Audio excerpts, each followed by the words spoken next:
Meu nome é Maria Natiele, nós somos da Unifavip Weiden, da turma de Bioética com a professora Severina. Vamos falar um pouco sobre aborto, que é um tema muito polêmico, e neste trabalho vamos procurar colocar os pós e contras e explicar um pouco mais sobre como funciona a lei do aborto no Brasil. No Brasil, uma mulher que pratica aborto, ela pode ser punida com até 3 anos de prisão. Porém, essa punição pode ir além com o fato de que, sendo um procedimento irregular, ela pode até custar a vida desta mulher. Mesmo com esse risco à vida, muitas mulheres ainda se submetem ao procedimento do aborto regular ou irregular. Mesmo com esse risco à vida, 1 a cada 5 mulheres se submetem a esse procedimento, o que equivale a 503 mil mulheres no ano de 2015, de acordo com a Pesquisa Nacional do Aborto, publicado pela ANES, pelo Instituto de Bioética e pela Universidade de Brasília de 2016. Quase 1.300 abortos por dia, praticamente um aborto por minuto. Meu nome é Karine Cristiane França da Silva e eu vou falar um pouco sobre a gravidez indesejada. Muitos motivos tornam uma gravidez indesejada para mulheres ou até mesmo meninas. Isso acontece por falta de cuidado na relação sexual, mas por trás de uma gestação existem várias histórias. Seja por medo, insegurança, condição financeira ou até mesmo infidelidade no casamento, são motivos maiores do que a felicidade de estar grávida. Também existe a possibilidade da mãe adquirir algum vírus durante a gestação e esse vírus afetar o bebê o resto da sua vida. Um exemplo que podemos citar é o Zika vírus, que pode causar microcefalia.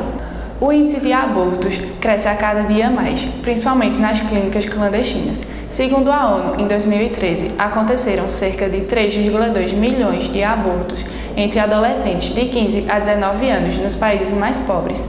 E cerca de 70 mil adolescentes morreram por complicações durante a gestação ou na hora do parto.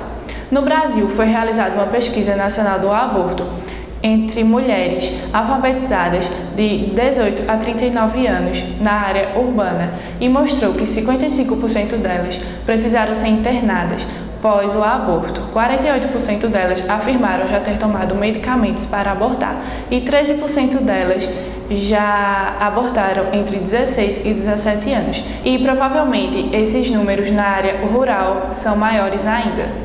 Meu nome é Luana Beatriz, eu vou falar sobre a legalização do aborto. Hoje em dia no Brasil, existem 3 casos de aborto que são legalizados, que é no caso de estupro, risco à vida da mulher e em caso de anencefalia. Mas nem sempre foi assim. Logo em seguida, com o Código Penal de 1890, declararam que em caso de estupro ou risco à vida da mulher, não seria considerado crime a prática do aborto. Em caso de estupro, a vítima ela recebe tratamentos específicos contra doenças sexualmente transmissíveis e após esse procedimento, caso ela ainda chegue a estar grávida, ela tem o direito, em seguida, garantido por lei, de abortar.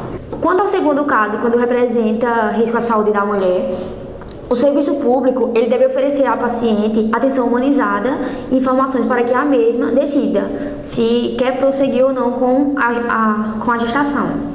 Quando o caso é de anencefalia, a doença ela não tem cura fatal em 100% dos casos. A gestante ela pode optar por dar continuidade ou não à gravidez. Nesse caso, é indispensável a autorização judicial para a realização do procedimento. O fato é que o aborto divide opiniões. Muitas pessoas defendem o fato de que a mãe tem o direito a seu corpo e o direito de fazer o que bem entende com ele. E outras pessoas entendem que o feto é um corpo à parte do corpo da mãe e que tem direitos e garantias. Analisando a ADPF 442, ajuizada pelo PSOL no Supremo Tribunal Federal em março de 2017, que requer a legalização do aborto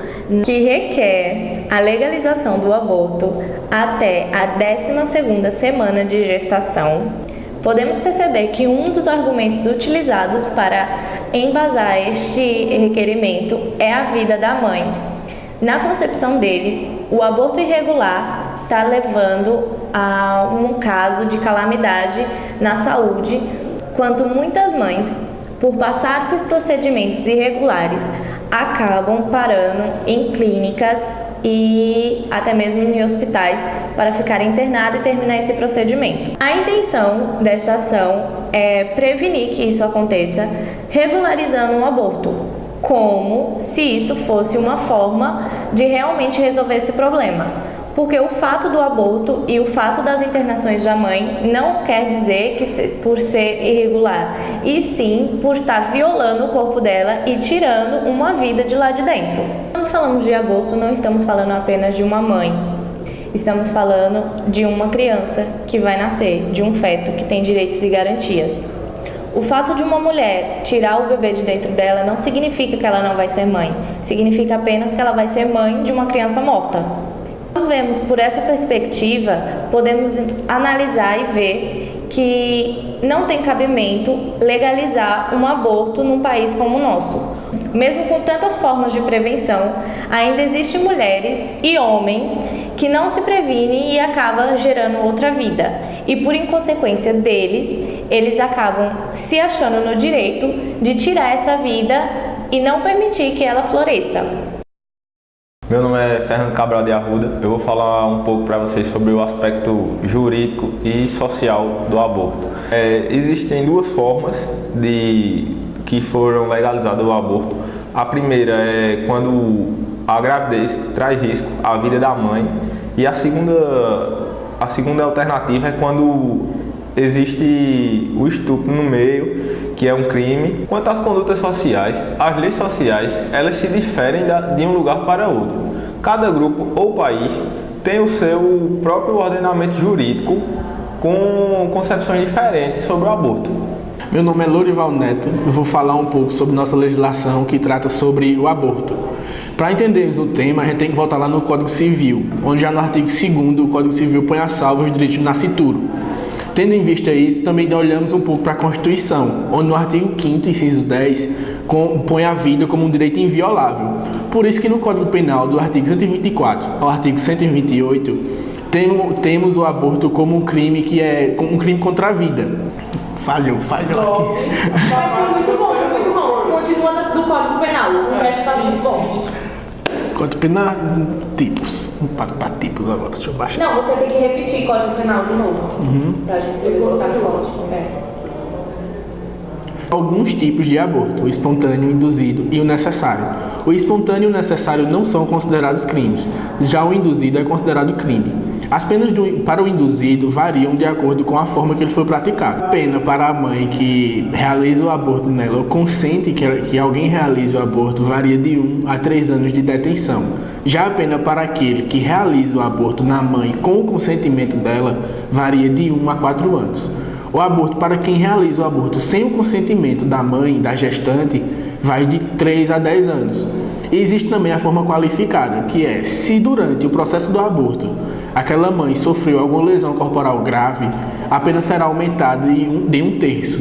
E se essa mãe vier a morrer devido ao procedimento do aborto, a pena é duplicada. Existem alguns tipos de aborto que são permitidos pelo nosso ordenamento jurídico. Quando a gravidez representa alto risco de vida à gestante, quando a gravidez é proveniente de estupro ou quando o feto é anencefálico. Esse último item foi julgado pelo STF em 2012, considerando esse tipo de aborto como interrupção terapêutica e não como um aborto crime.